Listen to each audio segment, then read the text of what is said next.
This is The Joe Gaither Show on BamaCentral.com.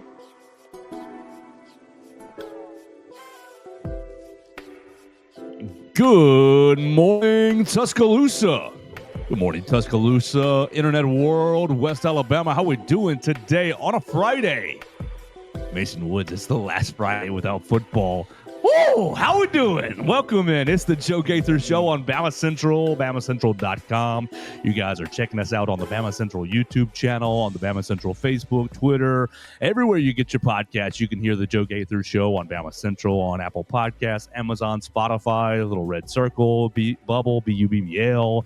We appreciate everybody who subscribed, rated, reviewed the show. Ready for another episode live in the Derek Daniel State Farm Studios, right here off of McFarland Boulevard, just past the Tiger Rock into Northport on the left. Tiger Rock, Rustic Rehab, past those guys and look for us right there on the left. You can call Derek Daniel for all of your insurance needs at 205-758-3391. I know Derek Daniel is hiring, so if you're looking for a job, you can find a job right upstairs with Derek.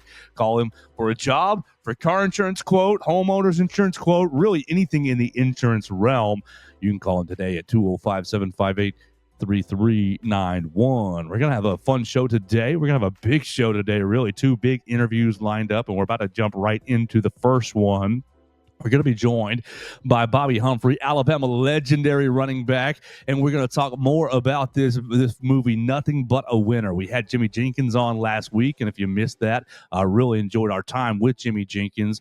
I talked all about this film and getting ready for the premiere on the 31st, and so we're going to continue that conversation with Bobby Humphrey, and then once Bobby and I say goodbye, we are going to be joined by Alabama football commit Zay Hall, Hillcrest High School, by way of Paul Bryant High School, so local product.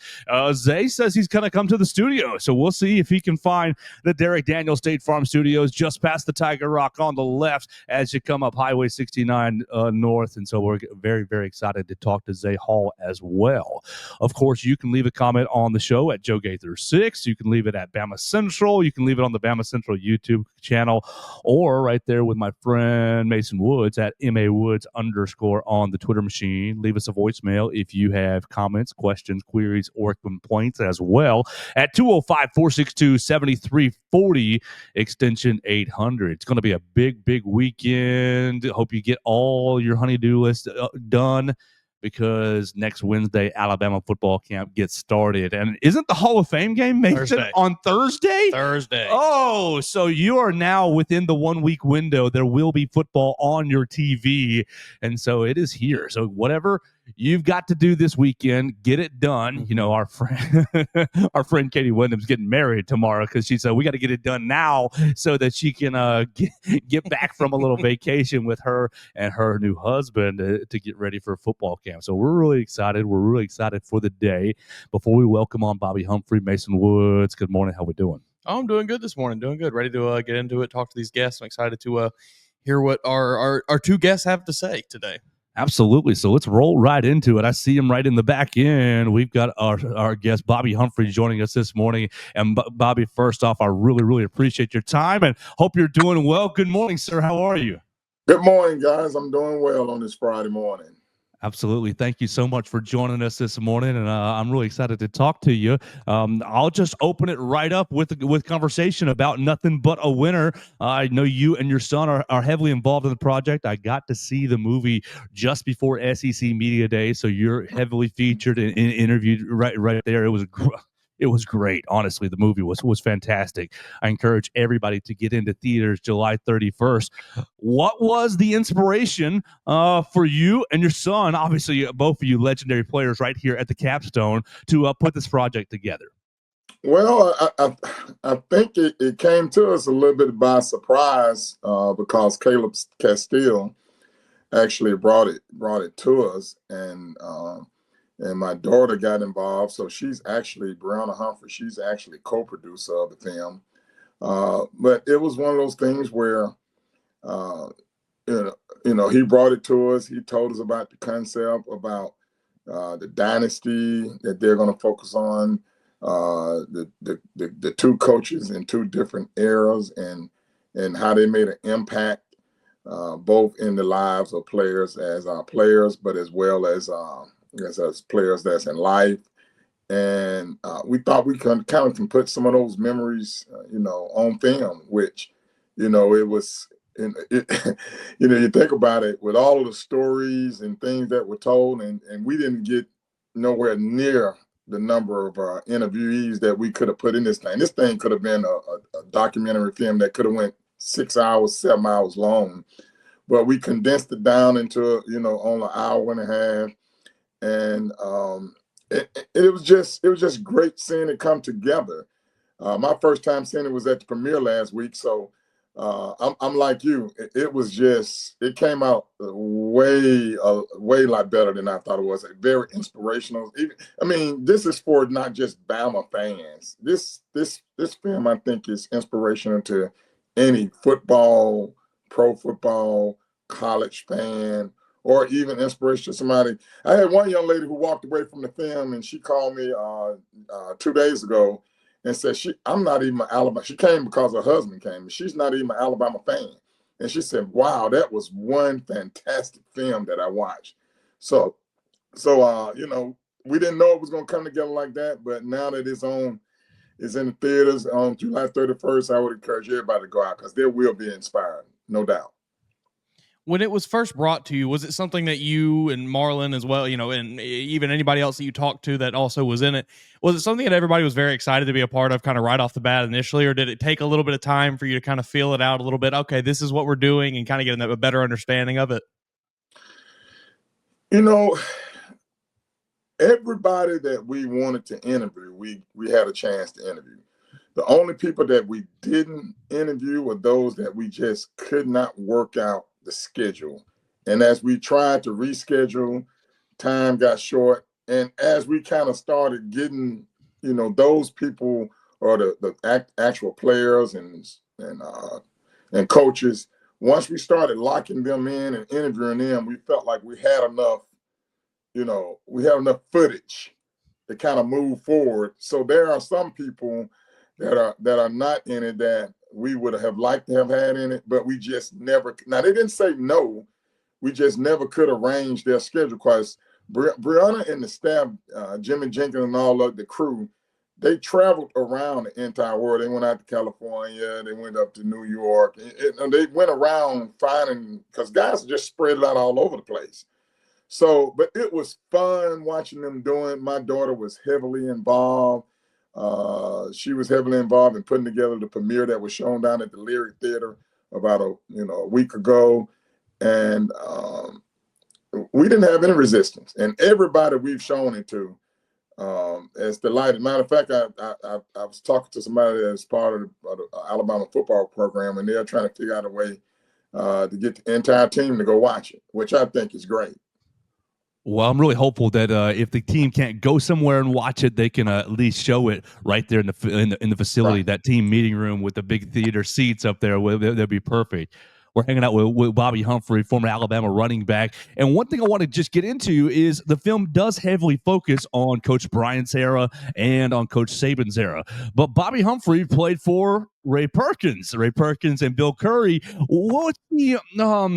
What was it like for you being right in high school when Coach Bryant passed away and, okay, I'm still going to Alabama. It's a coach from the Jets, and I'm still going to carry on the legacy that Coach Bryant really laid the foundation for?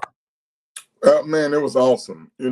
I grew up right there in the shadows of Legion Field at Hilton Village, man. And it was like a dream come true for me. I with selling Cokes in the upper deck and watching the team play and wishing one day I can be down there playing on the field. So and to be able to play for Coach Perkins, obviously everybody wanted to play for the Bear, but his time had come and gone, and he left behind the master plan, the blueprint that basically you just had to follow by and understand the culture. And the culture at Alabama was winning, and you went there because you wanted to win a national championship. You wanted to be a champion. Even as a coach, you don't sign on to come coach at Alabama unless you got one goal in mind. And it stayed in the movie. I was stating it jokingly, but it's in theory is really kind of true. You know, if Alabama not playing for the don't win the national championship, that's like a bad Alabama season.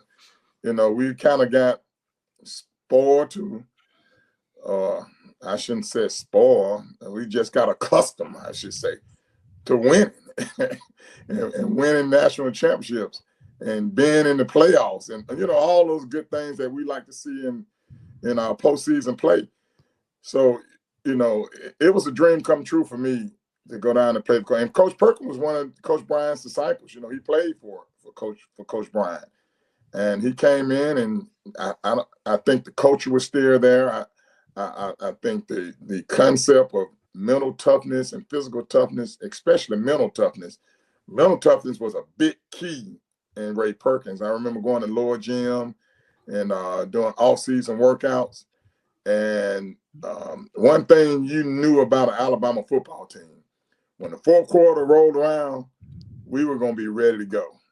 And we were going to be mentally tough, and we're going to fight through all odds, tiredness, hurt, pain, and we were going to give that last quarter the best quarter of the game.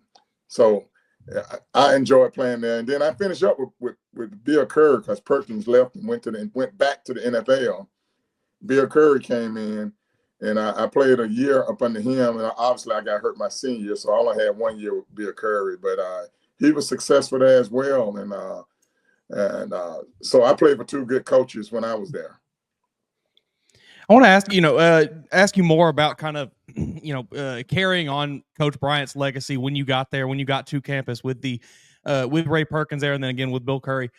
Did you feel like there was an extra point of emphasis, especially that first season following Coach Bryant's death, to really, really, hey, we all have to band together. We all have to really kind of, do something extra this year to really make sure that we are carrying on that legacy, carrying that crimson flag, and making sure that we are, kind of representing the university the best way that you could. Hey, man, it was some pride about putting on that A. It was, you knew when you played at Alabama, when you walked out on that football field, you had a lot of pride. You was going to give every 110%. And it wasn't going to let the guy standing across from you, that's playing across from you, that's going to guard you, cover you, or trying to tackle you, or you trying to tackle.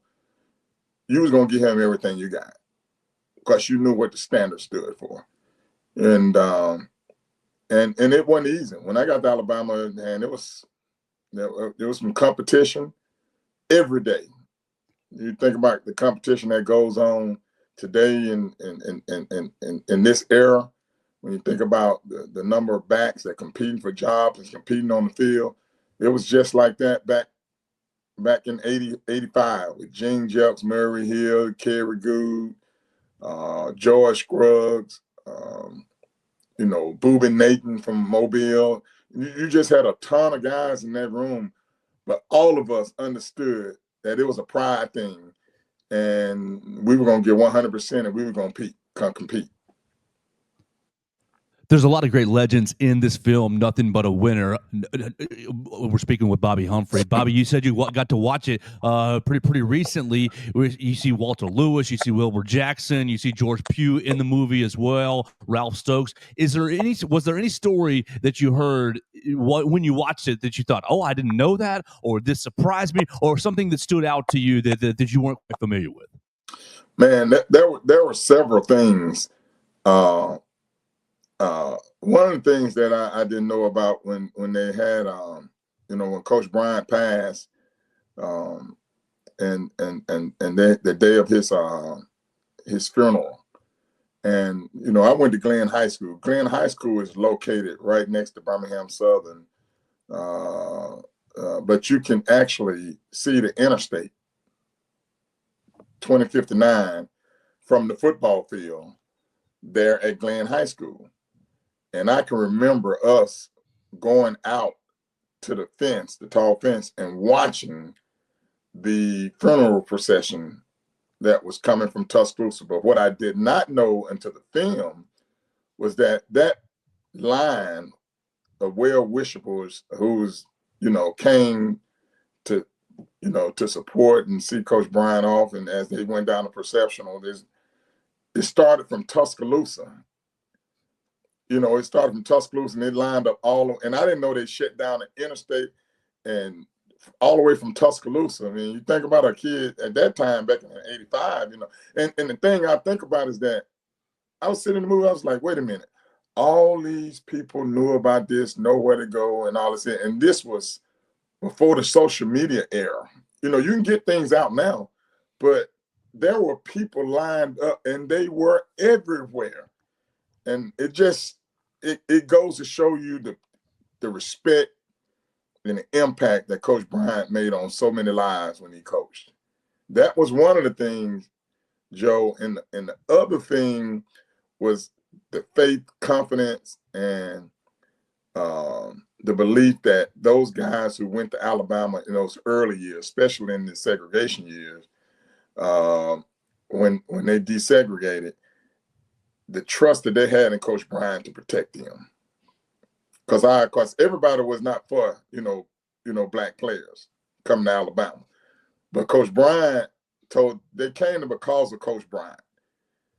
And Coach Bryant gave them the assurance that he was going to protect them, he was going to look out for them. Those two things that kind of were teardroppers to me. That was pretty powerful in that movie. So Coach Bryant did it in an era, man, where it was so much stuff. He was dealing with a lot more than just coaching football in his era.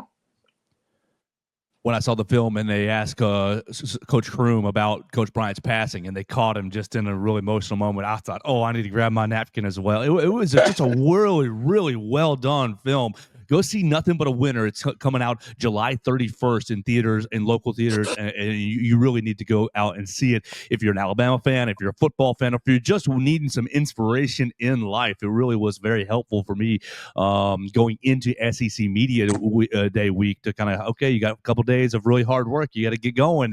I want to ask you really about the lessons that were in the Coach Bryant era that permeated into Coach Perkins and Curry. And I want to ask you how you, as a father, pass those down to your children, Marlon and Brianna specifically. We obviously saw Marlon on the football field, but how you took the lessons that you learned in your college days and imparted them on your children.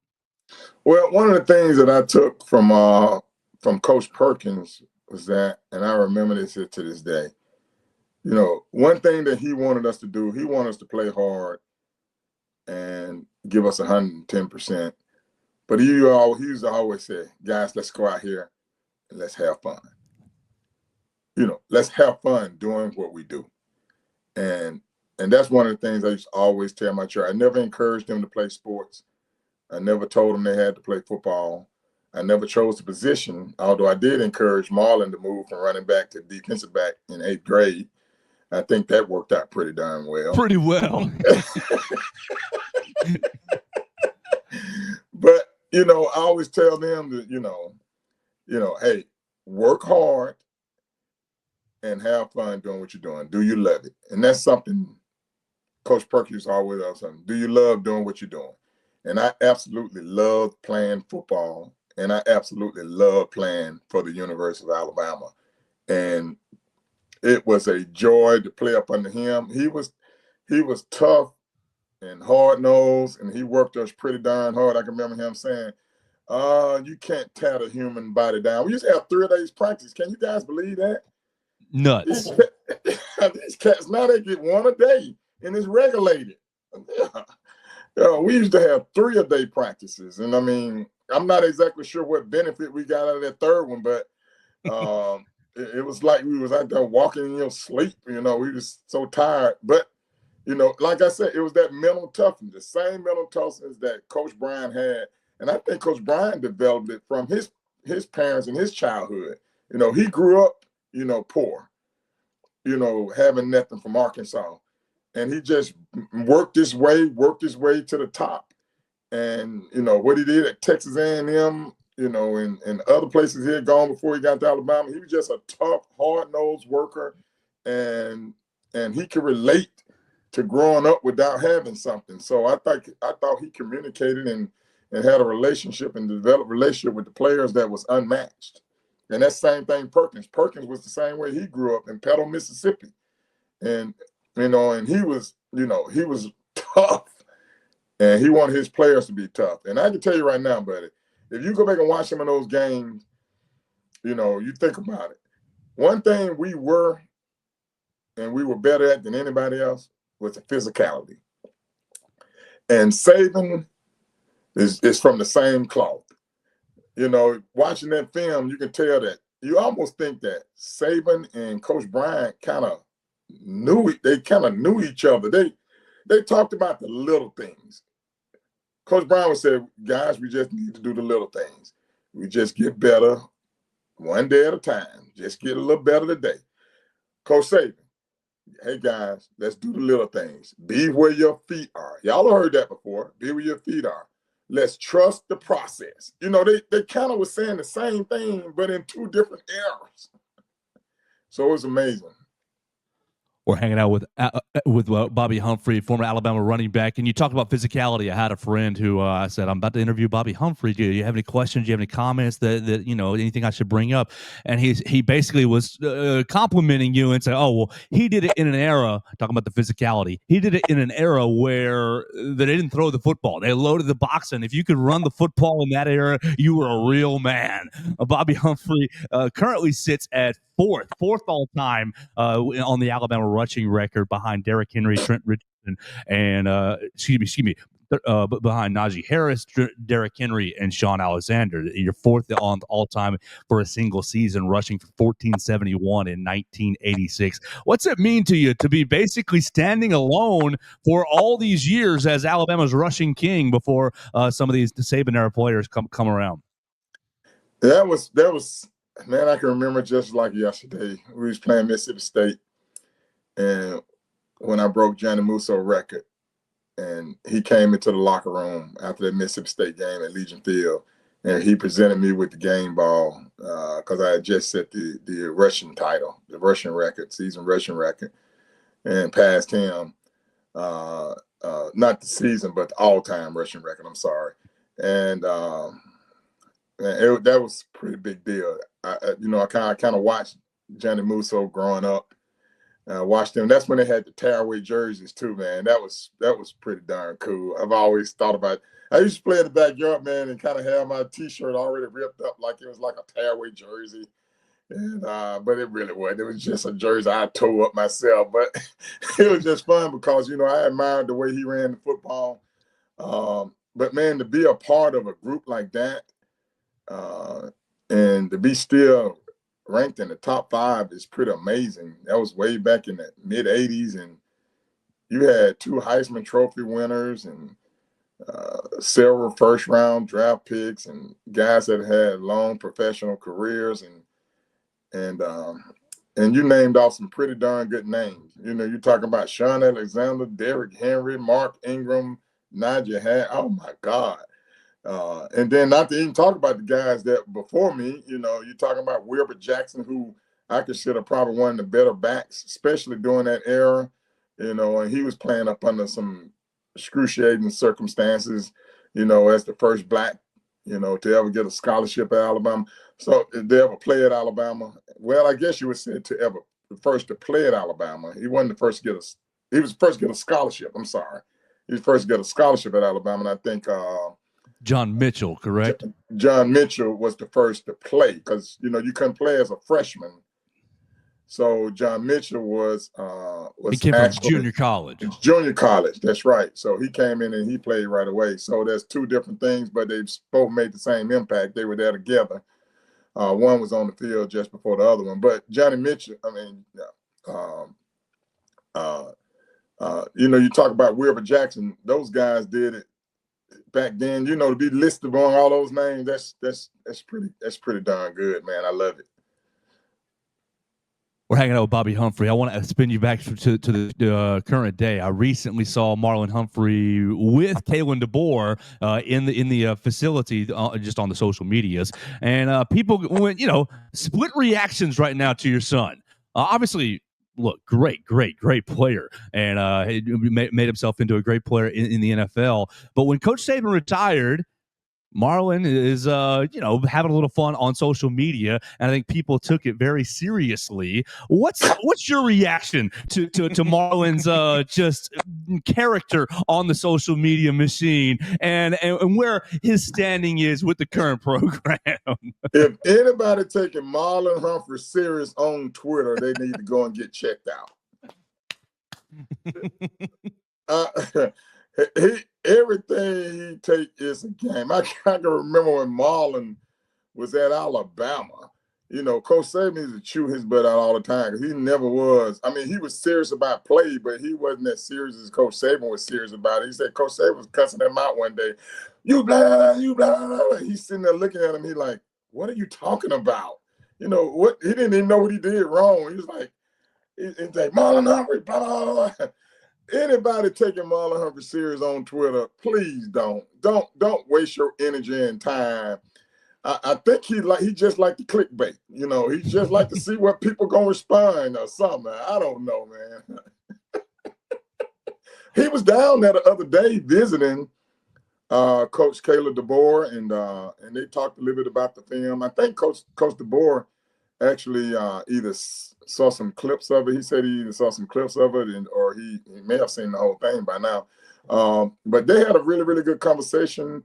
He really hadn't spent much time early in his early years. He was back and forth and was on the sideline at a few of the national championship games that Bama played in. But he's kind of been a little bit. I don't think he's been back to Alabama in about 3 or 4 years, if not longer. So. It was good for him. I want him to kind of continue to be, supportive and to continue to be around the program, to continue to go down and kind of encourage and give a little talk, whether one-on-one, and be around the guys there during the off season. So he was able to make his way back this year, and I was pretty proud of that. We mentioned obviously you playing for a coach that took over for a legendary head coach. Kalen DeBoer kind of stepping into a similar situation there, taking over for Coach Saban.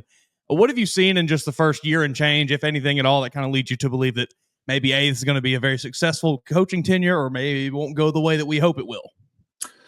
Well, that's interesting because we kind of went through several coaches to get to where we wanted to get to. I never thought that there would be somebody like a Coach Bryant.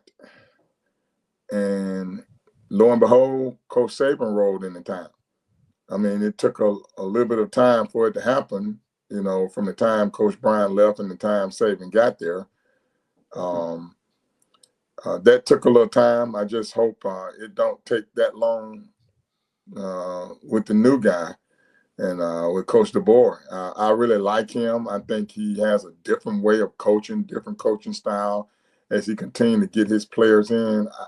I don't think you get to Alabama and you all of a sudden become a loser. You know what I mean? Caleb DeBoer has been a winner wherever he's been. Coach Bryant was a winner before he got to Alabama. That's why we hired him. Coach Saban was a winner before he got to Alabama. The only person that I think came to Alabama and won a national championship that didn't have a very, very dominant career in the NFL was kind of Gene Stallings, because I think he may have, when he got to Alabama, I think he was coming off maybe a losing season. I think he was with the Arizona Cardinals. Correct me if I'm wrong. I think that was the professional team he was the head coach at. Am I right about that, Joe? I think you are. Yeah. And they weren't very good. And Coach Stallings turned around and won a national championship. So I said that to say this here, Alabama, you come to Alabama, like I said earlier, to win a national championship. You got all the tools, you got tradition, you got everything in play. Alabama has been a powerhouse.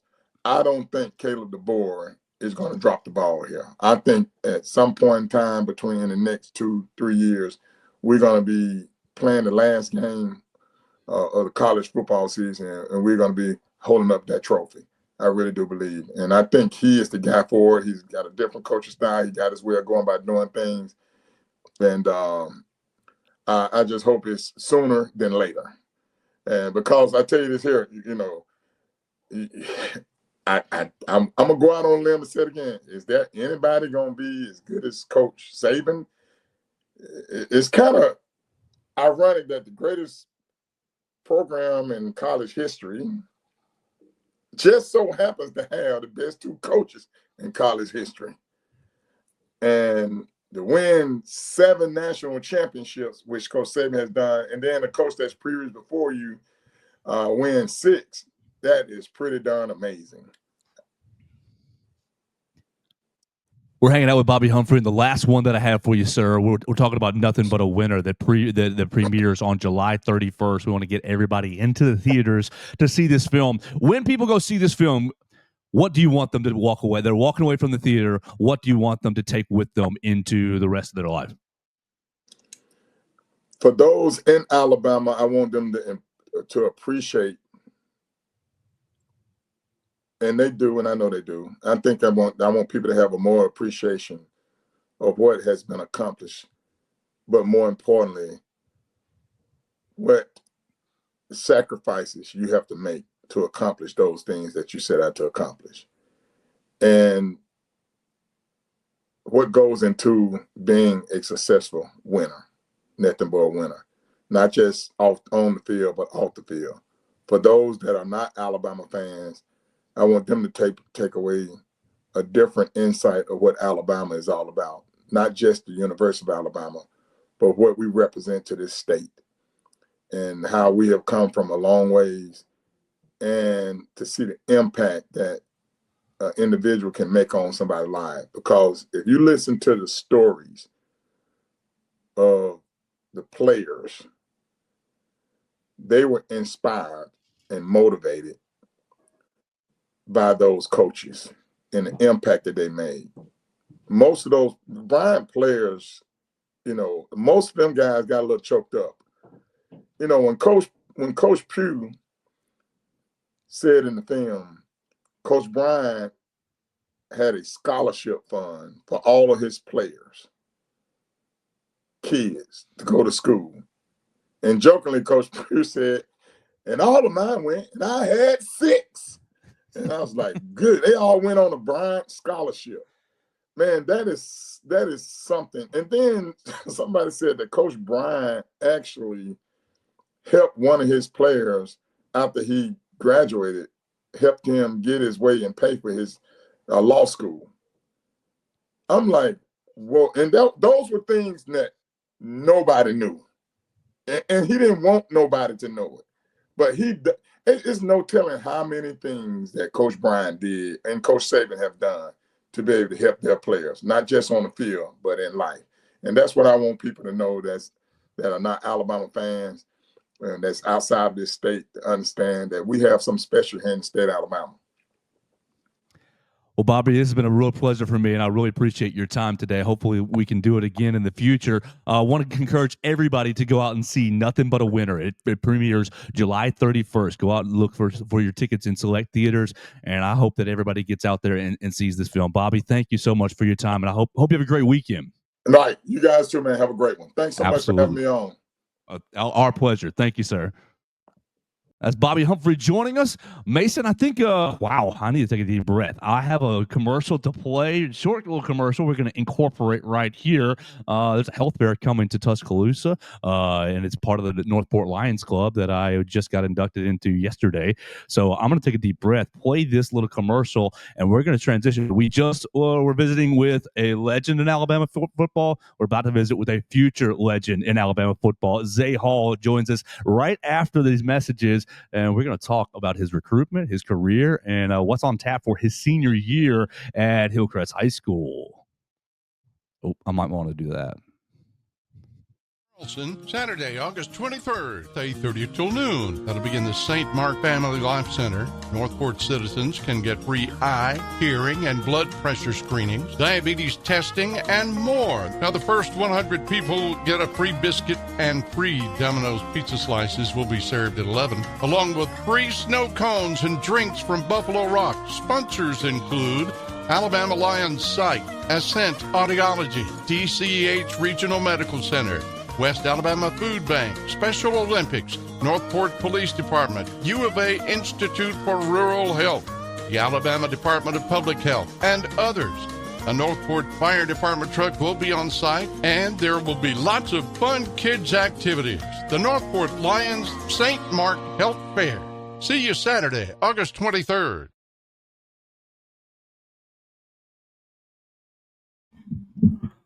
All right. Welcome back into the Joe Gaither Show on Bama Central.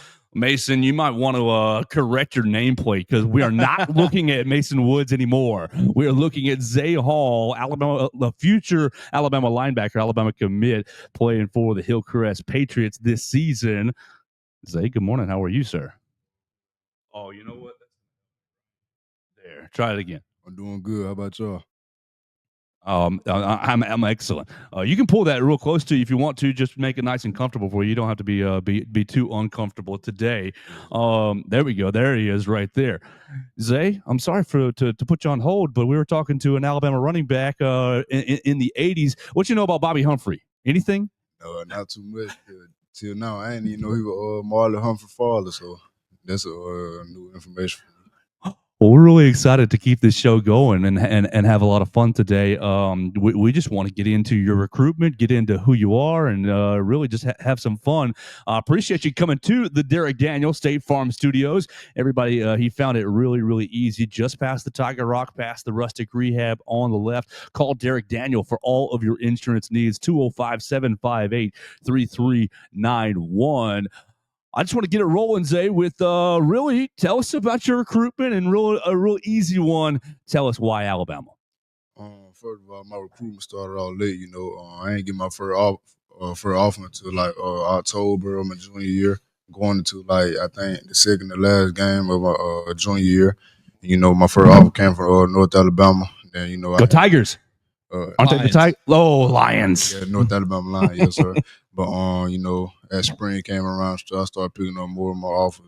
I had to really get spring tape because I had got hurt my junior year, so I had to pick up some huge spring tape. And the way we practice at Hillcrest, they allowed me to show my ability and things like that. Then Alabama State got on me like after the first game of the season of my junior year. They stayed with me even though I had a high ankle sprain, I had got hurt, things like that. They had me come do a private workout. Did what I had to do, God-given abilities, things like that, and they blessed me with off. How did that? Talk to me about that private or that workout. How did that go? Kind of, what did they have you do there? Was there anything that you were surprised by when you did it? Was there anything that you maybe weren't expecting? No, sir. They had me run the 40, did some linebacker drills, some pad drops, some blitzing, some pads, rushing, things like that. And they were really impressed with my 40 time and things like that, and the way I can move in space and block destruction and things like that. What's your 40 time? 4.5. Whew. Moving. I think my fastest one in high school is like 5.1. I prefer not to share mine. Yeah. We were below average athletes in the high school realm. We're hanging out with Zay Hall. And so, Zay, let's go back to you're at Hillcrest now, but you were at Bryant. What was it like playing for? Did you get some time under Cyrus Jones? No, sir. Christian Jones. No, sir. I didn't. He came like after I left. Like I think, after I left. Yeah, he came after I left my 10th grade year in like late July. Okay. All right, bet. And so now you're playing for Coach Mitchell at Hillcrest. I know Coach Mitchell pretty decently. What's it like playing for? He's holding y'all to a high standard. What's it like playing for Coach Mitchell? It's great, man. It's fun. We got a great coaching staff over there at Hillcrest. One of the best in the whole United States. I say, they great people, great men, teach you about life, and they always go hold you accountable and be tough on you, and make you independent for kids who need it and things like that. And, I had got there like around this time, actually last year. I got there real late, like probably a week or two before the first game, things like that, and just to build a relationship with the coaches and the players and most of the members of the school and things like that. Been great. What was that process like of, coming into a new school, kind of being the new face there? I'm sure some of the people were at least a little bit familiar with you, but just being the new man there in the room and having to kind of earn your place there, how was that? It was good for me, man. When I came in, I didn't know the defense really, so coming in, I knew the way I was gonna learn it or try to stay in as much as I can. And it was close to the season, so I know we were gonna be doing a lot of game planning. So I was just learning on the fly and things like that. Build a relationship with my teammates. I played with most of them when I was young anyway. So just coming in, rekindle the relationship, things like that. Try to rebuild the brotherhood. Make a bigger name for myself. What's the biggest challenge playing 7A high school football here in Alabama? Because Hillcrest moved up last year from 6A to 7A. What was the biggest challenge moving up? I wouldn't say a really big challenge. It's just more competition, better player, better coaches, and saying things like that. You got to come with it every time. So I don't really say it's a bigger challenge. I love more competition, things like that. Playing against better athletes, better coaches, and things like that. My coach, Greg Patterson, defense coordinator, he always says like the SEC high school. That's the way he like to put in. I know they want to go out there, coach their hardest, and I want to go play my hardest for them and for my team, and whoever room for us. What's your favorite thing to do? What's your favorite aspect about playing football? Your favorite thing to do on the football field? Make plays and fly around. I play the linebacker spot, so got to get the D line set, the linebacker set, and the back end set. So I'm basically like the quarterback of the defense.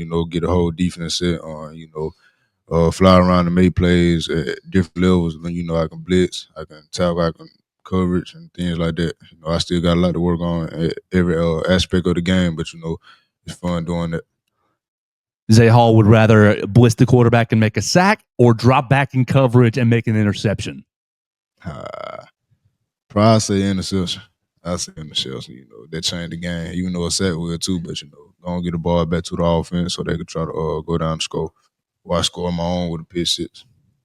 There was one quarterback or even one, say, tight end, running back, one player you could get an interception off of, you could snag a ball from. Who's it going to be? Probably well, I don't really want to say it, but I really do anybody. But if y'all want me to get y'all else? I mean, anybody you want. It could be somebody. It could be somebody you're going to play this year. It could be somebody in professional, somebody in college, anybody. Probably in professional, I'd say probably Joe Burrow. Love that answer. I love that answer. You have no idea how much I love that answer. He one of my. I feel like he the best quarterback in the league ever since he went to the Super Bowl against the Rams. Like even though he was getting hurt and things like that, I feel like he's the top quarterback in the league. He compete with Patrick Mahomes. Many feel like he the best. Jalen Hurts, I feel like he right up there with him. So I like to pick him off probably. But yeah, he a great quarterback. Tell him why. Go ahead. I think you'd pick Burrow off, no problem. I wouldn't really think twice about that. Not a Joe Burrow fan myself. He thinks he's overrated. I do fall into the Joe Burrow is overrated camp, but that's okay. Yeah, I mean, good quarterback. He's above average in the league. I'll say that. I feel like I was in Bryant-Denny Stadium when he ripped my heart out in 2019 as an Alabama fan, and then I am also a Titans fan. And he ripped my heart out in the second round of the playoffs however many years ago now. So, not a Joe Burrow fan on this show, but that's okay. I want to ask you more about your recruitment, more about just since committing, how much has the coaching staff kind of been in contact with you? How much have you been kind of just getting closer to the players there, getting closer to the coaches there? We really built our relationship. Like I said, they got on me after the first game. So our relationship always stayed tight. They never stopped talking to me and things like that. We always kept building. I always kept going up there for games, even though I got hurt and things like that. They all kept coming to see me for spring and things like that.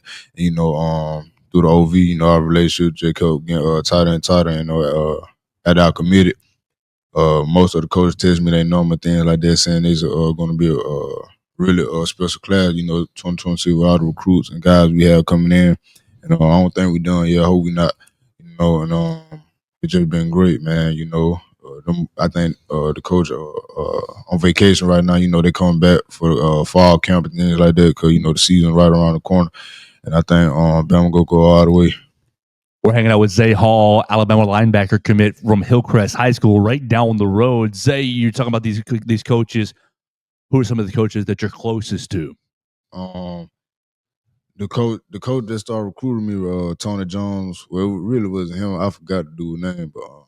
That's the coach who contacted me first with Tony Jones. Then I got close with Coach Womack and Cole Morrell, the linebacker coach, Cole Womack, the defensive coordinator, and most of the recruiters who started recruiting me. So, now as I got there, I got to learn more of the staff. I'm familiar with some of the staff because some of my people in my family are familiar with them, close to them. So we started talking and things like that. I want to ask you about Coach Womack and what you saw last year from the Alabama's defense. Was there anything that kind of jumped out to you from this new system that they brought in this past season, and how do you feel that they're going to maybe improve this year? Yeah, so I know from what I've seen and things like that, I think Coach Womack is like a heavy blitz guy. Like to get off and third down and blitz real good. And on the back end with the guys Alabama have, I feel like that's a great thing to do. And this year they were returning a lot of players, and I feel like it's gonna be a great season. National championship season. There's another reason why you return all your players and things like that to go and get to the main goal and things like that. But yeah, I feel like the system Coach Womack brought is a great system. They had probably one of the top defenses last year, like turnovers and things like that. So yeah. We're hanging out with Zay Hall and Mason. You're on the same page. I was about to ask the same sort of question, the exact same sort of question. Talking about this Alabama defense that you see coming up on the field. One of my big concerns, Zay, has been the inside linebacker room, and just not that they're not good, but just the health of Deontay Lawson, and whether you're really top heavy with Deontay, with Justin Jefferson, and with this new transfer into Kai Hill Green. What do you see in the Alabama inside linebacker room? I ain't get to look as much, but I feel like they got a great room, with Deontay coming back. If he wouldn't have got hurt, he probably could have been, first round, second round, third round, something like that in the draft, So and then you got Justin Jefferson, a young guy, but older guy. He plays on last year. Then Nakia, and the guys under them. So I feel like it's a great room. Deontay with his experience, leadership, and things like that, bring them more close together. And I know they've been working there since probably like January or something. So I feel like they're gonna have a great year. They probably have a chance to be one of the big linebacker corps, in the whole United States. So yeah. Who are some of the guys that you've been closer to or gotten close to with your official visits and non-official visits? Probably Abdul Sanders, from California. I was with him my official visit. Luke Metz, on the wide receiver Rico Scott. That's some of the guys I spent my more time with. Things like that. Is there, heading into your senior year, your last year of high school football, is there anything specific about your game, any one aspect that you're really hoping to improve on, hoping to work on this year? Probably my pass rushing and blitzing ability. I feel like that's the biggest thing I could work on. I got to work on all my aspects in a way. It ain't never something that I can't get good at, but mostly for me is my blitzing and pass rushing and things like that. Zay Hall, if Zay Hall was not a football player, what would you be doing, either athletically or what would be some of your interest off the football field? Probably if I wasn't a football player, I don't know. I'll probably try to get into like comedy or something like that. I'm real big on making people laugh and things like that, so probably that. But I don't know. That's a good question. I don't know what I'll be. We got to get you in with is Brent Jones, right, at Hillcrest, who does the drama. I bet you can get you up on stage doing some stand up. But not right now. Not yet. No, exactly. What are you doing to get ready for the Hillcrest season? And really, what's the goals for the Patriots? We trying to go win that blue medal state championship. I feel like as long as we stay healthy and consistent, that's the biggest thing. Staying healthy and consistent. We got a great team.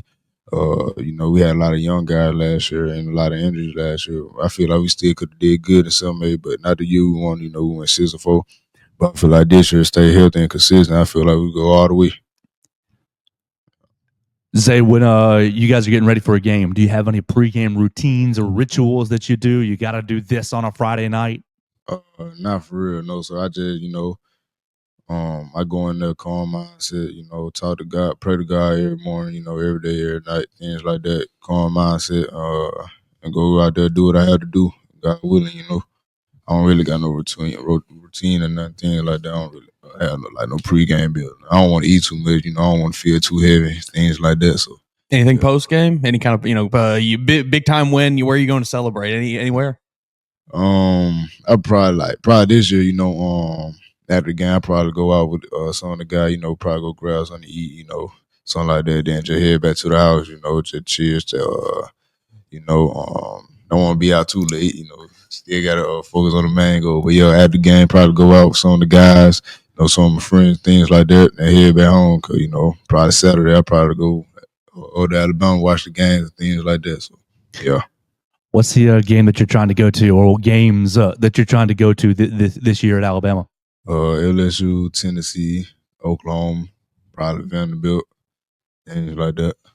Yeah, there's some big games coming. Some huge games coming to town, really, this year. Yeah. I was out there at Oklahoma last year, and I was up at Vanderbilt. I've got my road schedule, and I told my boss, I said, if the first game that I go to doesn't go well, I'm not going to the rest of them. Yeah, man. Last year I had went to the Georgia game last year. Oh, man. That was the loudest I ever heard the stadium, So, yeah. That place fell apart when Ryan made that play. It did. It really did. Because at first I didn't even see it, because they had came back. I was just sitting there and kicked the ball out. I was in my phone. And I looked up. I saw him catch it. Then he ran, things like that. Stadium going crazy, all that. It was a great moment, I almost killed one of my coworkers. I was standing on the sidelines. I said, hey, because I'm on my computer typing what's happening. I said, hey, start filming every play. Just start filming them all. Something's going to happen, And the next play, he makes it. I said, I turned to look at him. I said, you got that right? Get it. And then he didn't get it. I was not the coworker. Not him, not Mason, Mason follows instructions. I would have had it. Yeah, that was a big time play, big time moment. Yeah. Tell me about maybe the play that stands out to you in your highlight reel. You're thinking about it. You're visualizing your career so far, which obviously a lot ahead of you. But when you're in the summer trying to visualize a good moment, what's the play that comes to your mind? For this season or like college? For you specifically, because for me, I recovered 2 fumbles in high school, and whenever I think about it, I'm like, yeah, nice. And obviously, that's like not that. I mean, it's okay, it's good, but for you, when you're like, okay, this is something that I did really well against, East-West school across the town. What comes to your mind and say, oh yeah, that's a play that makes me happy about myself? Last year, not really. I made great plays, Oh, yeah. I got hurt last year, so I was just out there, trying to help my team win, things like that, even though I was still making great plays. But something that stood out to me, probably my 10th grade year when I was at Bryan, we were playing a team called Northridge, we had went to overtime. We had them a 21-0 halftime, but they came back and went to overtime. And, I made 3 game-winning starts, I made 3 game-winning starts. Then my teammate made the last stop on the passing play. But, the 3 game-winning start was big and huge. That's what I think about as far as my high school goes, And this year, I just hope I continue to make game-changer plays, game-winning plays, and things like that to help my team go to the state championship and win. Obviously, you mentioned getting hurt last year. How did that recovery process go? Were you fully ready for this year? You feel 100% ready to go? Yes, sir. The recovery process, man, 'cause I got hurt in the big time game. I got hurt in a 3rd game against Hoover in the 1st quarter. High ankle sprain, and the high ankle sprain, usually guys sit out for the whole season, like guys in pros and college, I came back within like 3 to 4 games. So even though it's still badly messed up, I was just trying to get out there, try to help my team win and things like that. Even possibility to try to make the playoff, even though we didn't, But on the recovery process, it was all right, that was most of my injury come from anyway, high ankle sprain. So I was used to it. But like high ankle sprain, you would rather it just be like gone completely for real, But I feel like I'm 100% this year. I played no more injury throughout my whole career, so I can be at the best of my ability and things like that. And yeah. We're hanging out with Zay Hall. Zay, you talked about it wanting to intercept Joe Burrow. Let's take to the other side of the ball. When you're watching football, who are some of the defensive players that you're thinking, oh, I want to play like him, emulate? Who are some of your defensive players that you want to play like, or that you think you do play like? Well, a guy I watched the most, was Reuben Foster. I like the Reuben Foster, things like that. Yes. That's the one guy I watched the most. And, you just became Mason's favorite player. You just became his favorite player. I feel like he was a great player, man. Like, I don't really try to like emulate my game after too many people, because like I play my own game, things like nothing like that, sure. But things like that. But that's a guy I usually watch a lot and things like that. And like far as like other positions, I like to watch on Jalen Rams, Patrick Surtain, Aaron Donald, Nick Bosa, things like that. And yeah, I really love the game of football for real. So. All right, so if you had to describe your game in 3 words, Zay Hall is X, Y, and Z. Zay Hall is athletic. Zay Hall is physical. And Zay Hall is athletic, physical, and with that word, you can play like almost the whole defense. Versatile. Versatile. That's a good one. Zay Hall is versatile. Yes, sir.